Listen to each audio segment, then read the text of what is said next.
How do we handle those pesky objections that get in the way of our sales goals? I'm going to show you 10 common objections that I come across on my daily day. Yes, my daily day. And I'm going to tell you how I overcome them. Let's get started. Okay, let's go. Now, let's be very honest here. You know that in this channel, I am nothing but honest. Sales are not easy, especially telesales when people have to trust you over the phone. But they're not difficult either. It all takes persuasion, understanding, empathy, and talent. So, I wanted to make an episode where I talked about the most common objections that I get on my day-to-day as a PNC licensed sales professional, LSP. The first objection that I normally see, you're gonna get a lot of "I'm busy." You're gonna get a lot of people that say that they're busy, but they're not. They'll say, "I'm really busy right now. Yes, I filled out the form, but I'm heading out the door." Great. How do you handle that? Don't panic. Anytime that someone says something to you, just imagine it's not real. It's really not. They're not really busy. You just tell them, "I understand that you're busy. I don't want to take too much of your time," so that way you sound considerate. "Let me go ahead and get a text message started with you. That way I can send you the quote via text and you can see it at your convenience. But let me confirm a couple of things here I see on my screen before we get there, just so I have the accurate information, get you the best quote. Because all I want to do is get you the best price." That right there, my friends, is a carrot. Okay, and then they'll be like, "Okay, sure, yeah, send me a text message." And then you don't let them really say yes or no. You're not asking. You're telling them what you're going to do. While you're saying that, you go on the screen, and you put you put their number and you say, "Hey, could you please respond yes?" I'm telling them right there on the phone, "I need you to respond yes." They'll say, "Yeah, I'll respond." No. Before you hang up with me, I need you to respond yes to me, because then I cannot send you the quote. That's all. So at that point, once they respond yes, I start reading like a rapid fire. I'm like, "Is this your address? Is this your email?" Yada, yada, yada. And they'll confirm, they'll give me the right information. It's really quick because it's their information. They know it. At the same time, they're thinking that I'm just confirming information so that I can make the quote later and send it to them through text. What they don't know is that I'm actually quoting them right there on the spot. And by the time they want to hang up, I say, "Oh, look, I got the price already." And they're like, "What?" And then I get them to start a conversation with me on pricing, what are their priorities and things like that. If they still want a text message, of course I will send it to them, but I prefer to send a paper proposal. So I will confirm their email and send them the proposal through email. But the best case scenario, guys, is always to close them right there. That's what you really want. You want to close them. First point of contact, close them right there. That's what you want. That's the ideal situation. That has happened to me only twice right now in my career, and I'm 6 months in.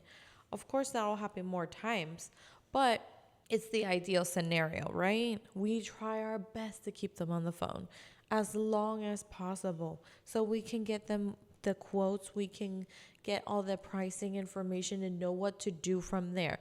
Because the worst thing in the world is to have a lead that's stuck on your pipeline for weeks on end and you cannot quote them, you cannot do anything with them because you need their permission to do so. And then it's a waste of your time. The next objection that we have, let me check my notes. Oh, this one's a good one. So I don't want to give out my information because I'm scared I'm going to get scammed. Or I had someone ask me, "Are you for real? Are you AI?" They think listen. The world of AI has really put a monkey wrench on my job. Everybody thinks that you're a robot. Everybody thinks you're AI. It's just very bizarre. I have never had anybody accuse me of being a robot other than my computer. But yes, so it is a common thing that has been happening in the age of AI. A lot of people think that they're scared to be scammed. Of course they are. They're scared to be scammed. They're scared to be bamboozled by AI. And the way to verify that is super easy. You just have to be very patient. Don't get offended because, I mean, come on, you're calling them, it's a cold call, and you're calling them to sell them insurance that they forgot. A lot of them forget that they put in their information to get these calls, but we work with them. So you got to be very patient, and then you tell them, listen, my name is such and such. I work for this agency. You can Google us, such and such agency, and you can look on our website. There's my picture. My name is this. That's my picture right there. You can see it. And I've had people, I'll be there like, waiting. I'm on the line waiting for them to Google. I can hear the tapping on the phone. And they're like, oh, you're blonde. I'm like, yeah, that's me. And then that whole wall of apprehension falls down. We can continue with our lives. The next objection, right? And at this point of the episode, I also want to ask you guys, what kind of content do you want to see from me? I would love to hear from you guys in the comments. And if you guys have any objections that you guys have been handling that I did not mention in today's episode, please go ahead and leave them in the comments below. I would love to hear all your different objections that you guys handle on your day-to-day as LSPs. I am very happy to read all of them, and I reply to all of them in a timely-ish manner. All right, so let's get back to it. So the next objection that I usually get, I'm getting more quotes from other companies. I get that a lot. I'm getting more quotes from other companies. With that one is not really an objection. It is an objection, but it's a lot easier to handle. Because with that, you can just really say, that is fantastic that you're getting quotes from other companies. I understand that you're looking for the best price for you. How about you add my quote to the pile so you can compare and contrast different coverages? I also want to make sure that you and your family are protected, get you the best coverage that you need. Make sure that you get what you need at the price that you deserve. Something like that. Nothing too cliche, right? I'm always very friendly with my customers, and you guys can see my Google reviews. I'm going to put them right here on the screen. I'm so happy these came in. These are new. My customers showing me so much love, saying that I am thoughtful, that I have a good sense of humor. That's the kind of personality that I have. So it's nothing fake, nothing scripted. I really come out and say what I feel at the moment and what I feel is appropriate, to the situation. Oh, this one's a good one. I'm gonna look you in the eye when I say this. Can you call me at 4 p.m.? Yeah, I know you think it's not an objection. I can hear you. I can hear you at the other side of the screen. That's not an objection. That's an appointment. It is an objection, my friend, because they will not answer at 4 p.m. And you know what you're gonna say is like, oh, but I can quote you right now. I can send you the quote via text real quick. That way you can have it and you don't have to wait till 4. And then no, I really just want to call at 4 p.m. Okay, let me just check your information. Could you confirm this information that I have on the form? You go through it. Same thing. You quote them right there while you have them on the phone. While you're confirming their information, you're inputting it in the system to see what all goes on in the system. You quoting them. Just quote them. Then when they're about to hang up, you just tell them, wait, let me get your text message just in case we disconnect. Let me get a text message going with you so I don't lose your contact. And if you have any questions before our appointment at 4, you can text me there. And then if you need me to call you, text me there. And they'll say, no, I'll call you. Oh, I don't want you to get lost in customer service land because, our machine, you may get rerouted. I want to avoid that. So if a text message is much easier for us to keep an open line of communication. Oh yeah, I don't want to be stuck in customer service land. And then they open the text message, and by the time they say yes to me, I already have a number on the screen and be like, oh, you know what? I already have a number. You want me to send you the quote through text, and you want to talk about it right now? Oh no, I still want to talk about it 4 p.m. And always ask them, that's another thing. Always ask them, what are they paying? Some of them won't tell you for whatever reason. They think that if they tell you what they are actually paying right now, it affects the quote. It does not affect the quote at all. Okay? Just so you guys know, please. People who are not LSPs, customers out there, if you tell your agent what you're paying right now, it helps them find you a better price to know if we're competitive. It does not affect the quote at all. We cannot input that number and it magically affects the quote at all. Okay, just wanted to make that little blurb right there. Just PSA. So then you have the number and then you let them know, hey, this is the number I have right now. You want me to send you the detail through text? They're like, oh, that's a good number, or no, that's too high, or do. And then you already have a moment. You still send them a text or something just to keep the open line of communication. But if it's a yes or a no, you'll know right there. Try and keep them on the phone as long as possible. That's how you get a higher closing ratio. And also, always try to bundle. Everybody says, oh, bundle home and auto, blah, blah, blah. If you keep tuning into this episode, I will let you know how to always guarantee a bundle. Just wait. Oh, this one I got from a customer the other day. I really enjoyed talking to that one. He was very funny. He said to me, well, you need to save me X amount of money on this, and this all together for me to come over to you guys.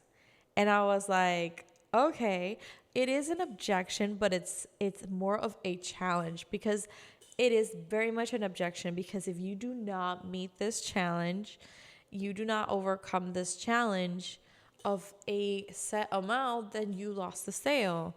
So it's very much an objection. You need to work really hard to beat this number that this person has given you. And they are literally telling you, this is what it takes to win my business. So you take it very seriously. I mean, I'm laughing because I'm just remembering the conversation, and I'm remembering the prospect, and he's just a very funny person. This is another one. This is similar to I'm busy, but it's a little bit different, because they'll tell you, I need a quote, but I am too busy to stay on the phone. Literally, they'll tell you something like that. I've heard this a million times. So with that, you're like, I completely understand. And listen, I value your time and I don't want to waste your time. And I know you're very busy. Let's start a text message. And just so I know, how much are you paying for car insurance right now? So just so I know that I'm getting you the best rate so we can compete against them. You start the text message, confirm information, start the quote while they keep talking, because they will keep talking. Once you start asking about pain points, they will keep talking.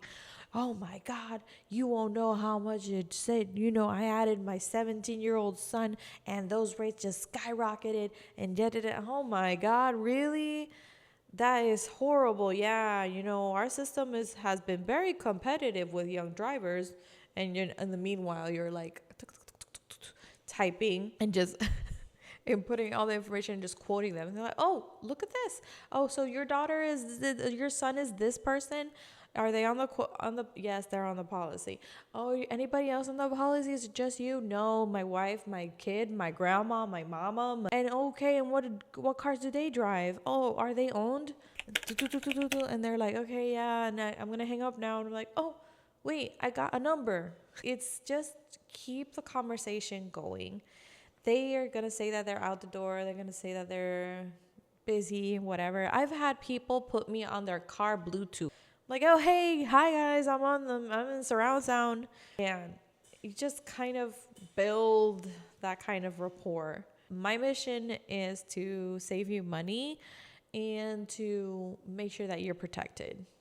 Make sure you're protected at the better price. Something like that. I need a better slogan.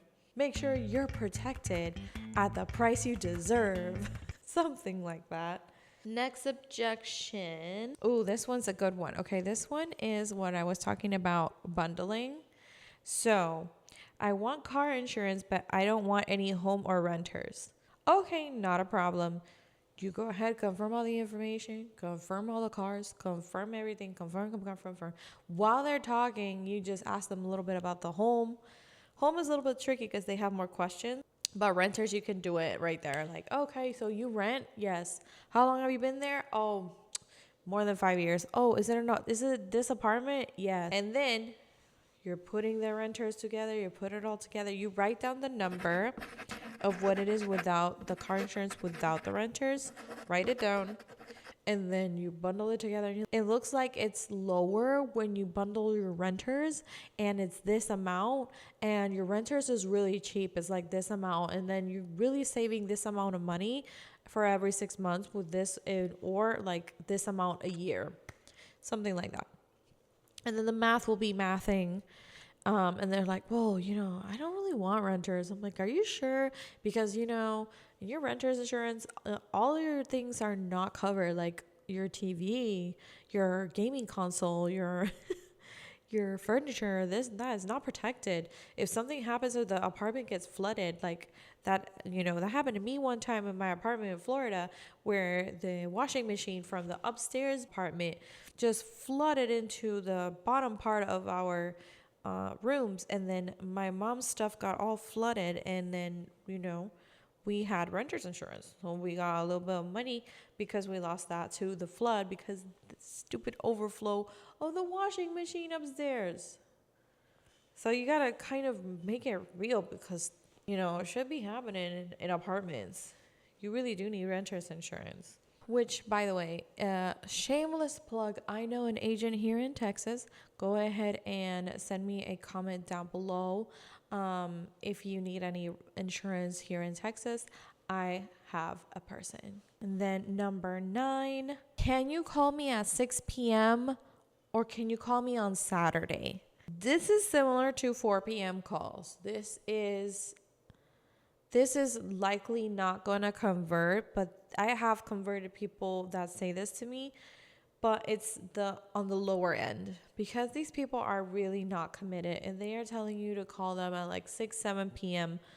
They already know that you're not going to be in the office, and they're asking for a Saturday. They're asking you to come into the office, and they know that you don't work on the weekends, okay?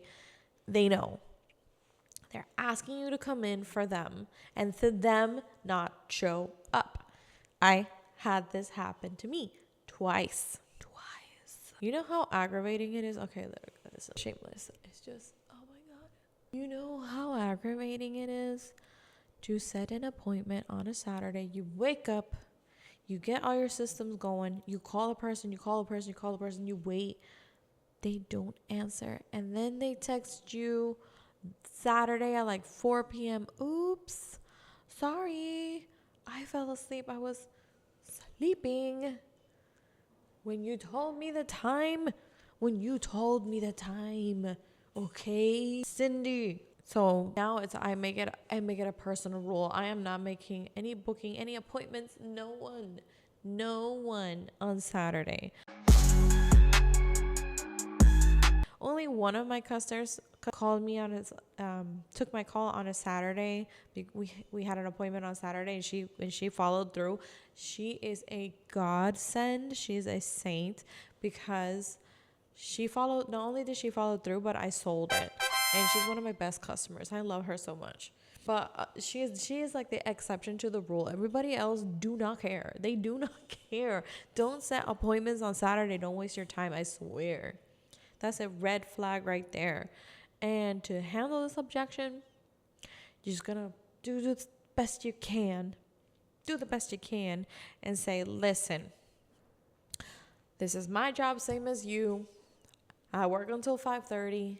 The best I can do for you is 5, but how about this? I can work on this quote while you're working and send it to you via text, and I'll call you at 5 o'clock. How does that sound? Oh no, I don't know if I can handle blah, blah, blah. Listen, let me open up a text message, open line of communication.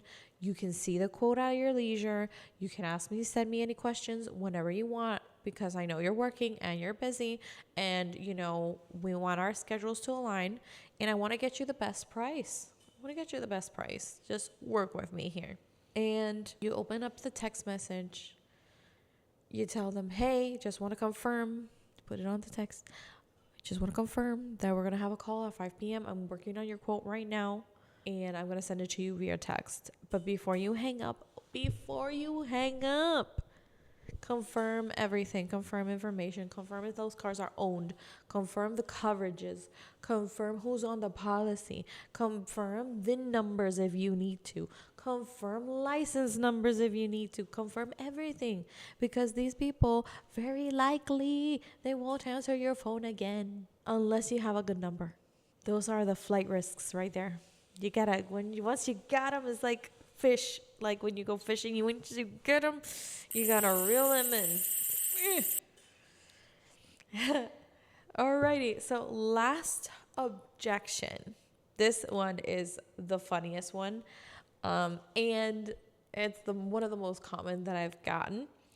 Is, why did Facebook tell me I'll get $40 a month off for my car insurance? Why did Facebook tell me that I can pay $40 a month for car insurance? That right there is a tricky one, because it dangles on false advertisement, and you gotta be careful.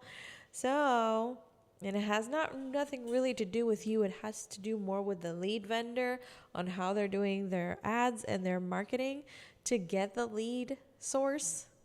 So I know that because I was in marketing. So regular LSPs won't really know it. So basically, to be very careful, do not admit to anything. You'll be like, oh, that's what the ad said. Well, it just depends on where you live. It depends on your driving record. It's very individual. The ad will tell you, yeah, it could be $40 a month, we hope. But it just depends on the individual situation. We need to run reports. Car insurance is very individual.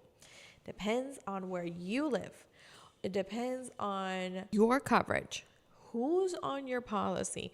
The consumer and vehicle report on you and your drivers. So you and your family or whoever else is in the policy.